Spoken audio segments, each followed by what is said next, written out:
Al was laughing at me off air. He said, "Don't make a fool out of yourself." It just goes to show you. We'll talk about it. I said, "Look, the line went on and you'll be watching this future in advance.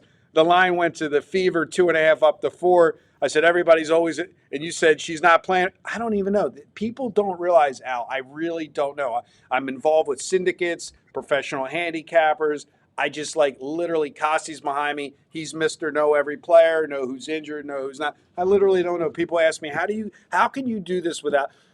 Well, I'm going to ask you this question. It's a good subject matter for the video. I get asked this all the time, Al. How can you be in this business for almost 40 years and not truly be a fan of sports? I get like an honest question a week where I, somebody I, I, asks me that, I and I yeah, ask no, me. you can be. I think you don't have to watch the games, but you do need to be aware of player injuries. Right. So that's the distinction I draw. You don't need to know, you know, whatever, Tyrese Halliburton's points per game and so and so's efficiency numbers. You don't need to know all the granular stuff. You can be a handicapper and not know all the players, but you better know the injuries and whether or not a star player is or is not going to play, and do they have a replacement level player, and how does that impact the line? I mean, you have to understand point spreads and all of that. But anyway, you don't need to be a fan. Nope. And in my experience, the people who are fanboys and who religiously watch all the games, I mean, I think it hurts your handicapping, but reasonable people can disagree on that. So For let some me people, ask it you, helps. because I know you've been doing this almost 50 years. I'm not trying to say you're old, but you've been doing this I'm almost old. 50. Okay, you said it. I didn't say it. I'm the one with the gray beard. How many of the guys, because you obviously know a lot of handicappers that are handicappers, how many of them would you say are like you in terms of daily life handicapping versus watching the games? Or is it a mixture of 50-50, 70-80, 80?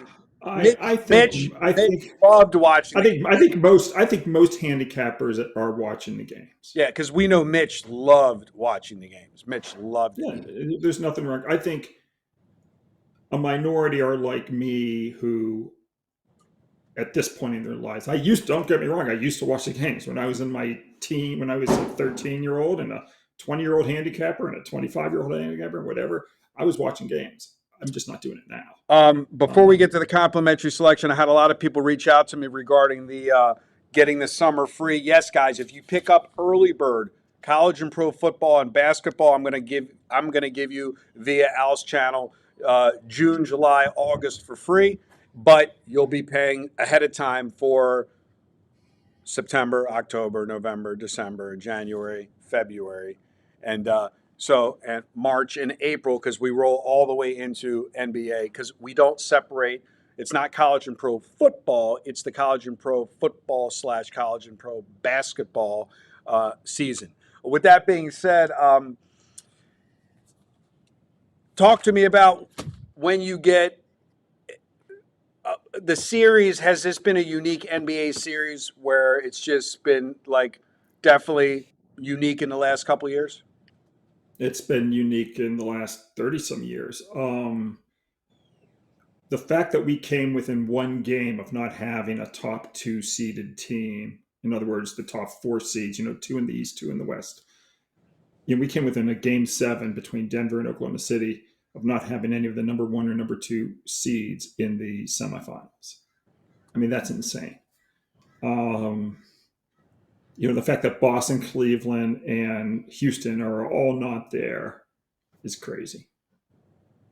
There you go.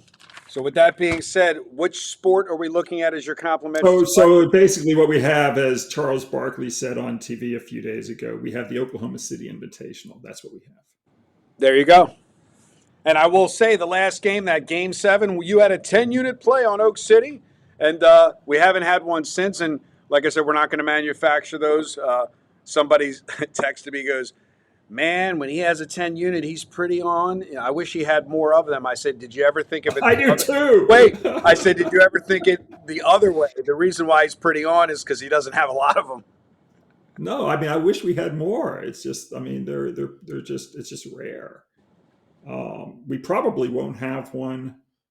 Maybe we will have one, but we probably won't have one until it could be October. We shall see, but you guys will find out if you're all access members. And in addition to getting the updates on Telegram, you'll get the late updates. Plus, you can ask some questions about other games that you want to know about. As we've talked about in the past, that record has been very high. And like I said, with that being said, talk to me. What are we going for Thursday? It's the dog days of summer, Eric. Very few games being played right now. Um, we've got two in the WNBA tonight. So we're going to take a look at one of those two. And we're going to take the home underdog in the matchup between the Dallas Wings and the Chicago Sky. This is the first of back-to-back games between these two teams. They're going to play in Chicago on Thursday night, and then they're going to travel and play in Dallas for game two. I like the home underdog here. You have two teams that are both off to slow starts. The Chicago Sky are winless at 0-4. The Dallas Wings just won their first game. They're 1-4. And I like taking winless teams, with an 0-4 or worse record versus opponents off a win. And so that's what we're going to do here. And we're going to take the Sky to break into the win column on Thursday night. We'll take the 3.5. Now, I normally wouldn't do this, but just it's compelling to me to ask you, and you don't have to give me an answer. We can save it for another video. Hypothetically, Chicago covers or doesn't cover this complimentary selection, and they're 0-5 because they could cut. They could be 0-5 and actually cover the spread. Obviously, losing the game by 2, right, or 3, even if the line's 3.5. Does that automatically go into like a, oh well, we play them the next night when they travel to Dallas? Yeah, I mean, I very well might have them as a complimentary selection in the rematch if they lose the first game. Yes. That was the question I was asking. So, guys, stay tuned for the I next. wouldn't really care if they covered or didn't cover the spread, but yeah, if they come off a straight up loss and they have a quick revenge game against the Wings, then I'm probably going to be apt to take them, in the rematch as well. There was a method to asking that question with my madness. There you go. They've also, Chicago also has dominated Dallas in the head-to-head series. They're 19-10 ATS the last 29 meetings. They're 3-0 the last 3 meetings last season. They won those 3 games by 9, 11, and 15 points. They did lose the initial meeting of the season, so they were 3-1 overall in 2024, but they did win the last 3 all in blowout fashion. It's hard to pass up 3.5 points at home with Chicago against a 1-4 team. Regarding volume in the NBA, and I just figured I'd ask because you're someone that bets the games, as we talked about, you have 6 places to play.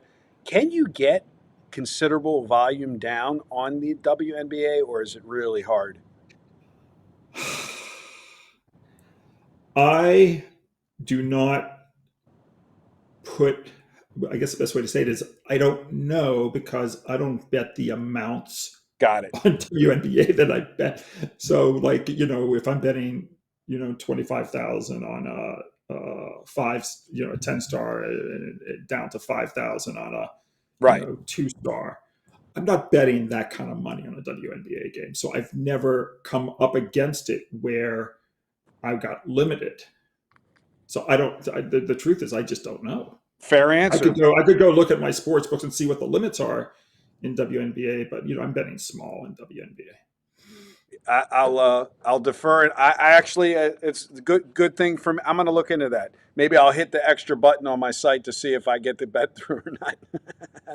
But for you guys, I mean, I bet big in NFL, NCAA football, NBA, and college basketball. Those are the 4 things where I'm unloading on. And you're also dealing with a more liquid market. Like the hardest thing, I'll give you an example, and then we'll get off this video. I'll give you an example. Micah, our good friend, he's been crushing it in tennis. Well, it's great that you're crushing it in tennis.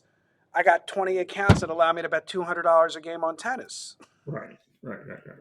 So yeah, I can just log in, to my one account and, You know, and I keep it always the say, you know, same. I don't know if you've heard, I've said this on my other videos and radio shows.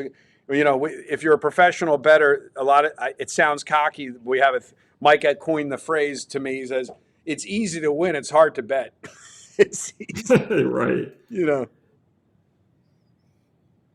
Yeah, I'm going to try to put in a This is fun. I like this. big play and see if it goes. Uh, Well, you have a confirmation before the confirmation, right? So you're not I have to actually. just, yeah, exactly. I just have to click on. Okay, the limits are the same. Wow. At least at the one I checked. I mean, I can the one that allows 6,000 on the NBA, they allow 6,000 on the WNBA. There you go. So, So that's nice. guys, we're not telling you to go full bet on the complimentary selection. We're just having a little fun on this video. That's what we do here. Each little video, I was talking to some powers that be in the Pick Dogs community up above that you guys don't see on the videos, and they were saying they really love the series that we do because it's like each one is like a little show unto itself. You get the complimentary selection, but you get to learn a little something. So there you go on your betting limits. If you guys want to reach out and find out how to get 3 months free, basically, with an early bird promotion for football and basketball, the sports that Al bets the biggest on. Reach out to me, 443-957-1006. And as always, good day and good luck.